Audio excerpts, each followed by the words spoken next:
what's up guys? Nakuratan ko? Nakuratan ka?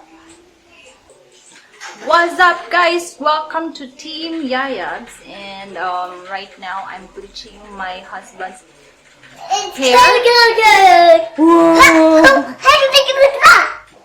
We want to achieve a blonde hair, first time niya. And I want to try to, but ang haba pa ng hair ko, so nag-treatment pa ko ng hair ko kasi lagi ako nag-color. Kamamatay yung hair ko, i-bleach ko. And then, sabi niya ngayon, look, extreme kasi siya. Sabi niya, init na ng hair, ulo niya, yung scalp niya. And hoping to get what we want to achieve. Yan. I want to show you the color right now. Hi. Hi. Okay ka pa ba dyan? Okay ka pa ba dyan? Hindi niya ako naririnig, guys.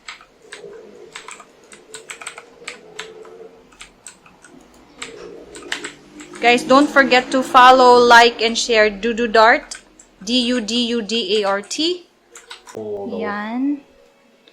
Si orangey na. Pero meron pang mga black. Kasi nag-color kami ng hair niya ng black because ang dami niyang white hair. Skin ko yan. A few moments later. First bleach to, guys. First bleach. And we're gonna bleach again the dark parts para hindi masunog yung scalp niya.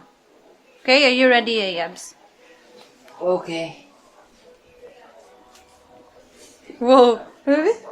Ano naman? Lala. Iba yung face mo. Oh my God.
A few moments later.